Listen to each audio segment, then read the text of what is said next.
What if your sexiest outfit was actually a cry for help?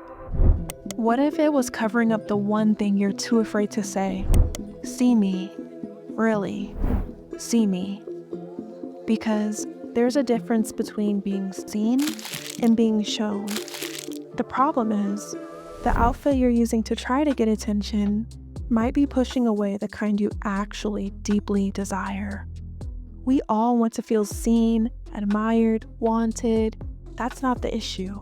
The issue is when our style becomes performative instead of powerful. There's no real way to sugarcoat this. We're very much living in a look at me era. Log on to any app and you'll see a beautiful woman flaunting what her mama gave her, oftentimes performing, proving, and exposing. People are doing whatever they can to get and maintain attention. But here's the truth. You're already naturally magnetic. You're a woman, you create life. We're the closest thing to superheroes. So whether you realize it or not, whether your inner self-worth and confidence is caught up with this reality or not, you don't have to do the most to get attention. But the real deal psychology is, when insecurity enters the chat, we do indeed show more skin and ultimately present ourselves as, look at me, because we don't know how to say, see me. So yes, the irony is that super tight outfit might be dressing up your deepest fear, that you're only valuable when you're desirable.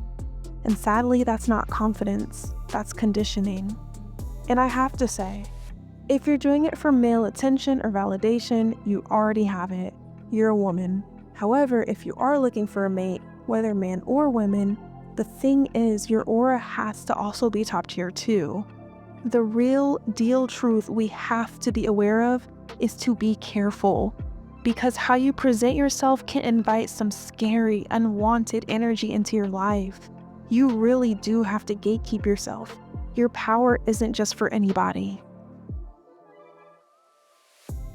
And there's a fine balance we have to play because yes, on one hand, looking like $1,000,000 attracts a lot of attention, but I also don't want you to go to the other side and shrink either. We've talked about this before about why beauty is power, and the pros far outweigh the cons. Keep it cute, keep it classy. Let's keep going because it gets juicier. So if bodycon is actually body armor, what are the goddesses wearing instead? We've been told for years that sexy means strong, that if your dress is tight, your confidence must be tighter. But real confidence, it doesn't scream, it whispers.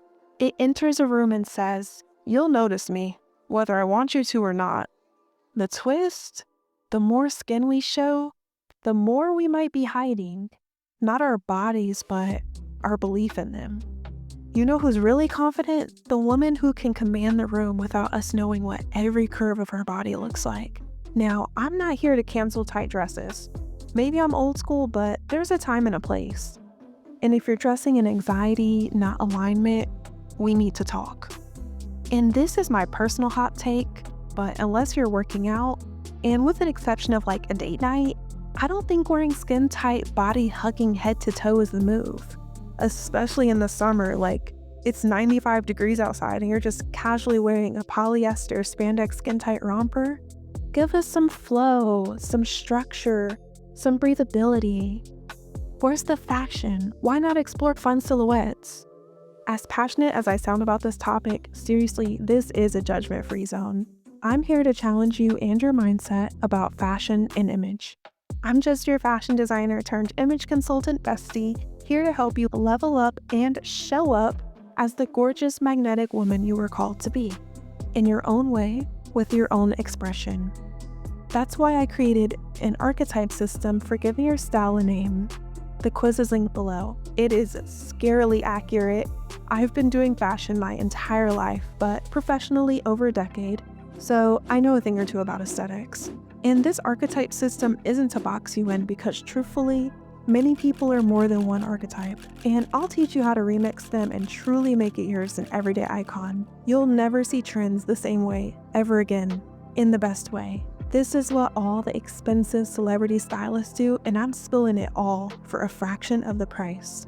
It's an unforgettable experience for those who love this stuff and want to go deeper, all in the comfort of your home. We'll be opening up pre-sales for that very soon. So what happens when you stop dressing for validation and start dressing from embodiment? You go from dressing for the male gaze to dressing in your own gaze. You realize power doesn't need to be poured into a size small. It's how you carry the clothes, not how tight they carry you. Now, let's get into what the true confident goddesses are doing. Soft, sculptural cuts, layers that drape and command space, fabrics that hug your soul, not just your curves. Think fabrics and silhouettes that hold you instead of squeezing you. Outfits that speak power without screaming desperation. It's fashion, it's wearable art, the body is the canvas. Asymmetry, cutouts, mixed materials, all things that invite ease and flow. You don't need to shrink into tiny clothes to be stunning. You don't need to prove your power by showing your body. You're allowed to be the main character, even in a turtleneck.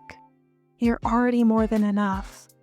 And if you're vibing with the tough love girl chats, subscribe, because over here, we're dressing from within, with self-love, and finding the joy in the art of getting dressed. Take care, I love you, and I'll see you in the next one. Bye!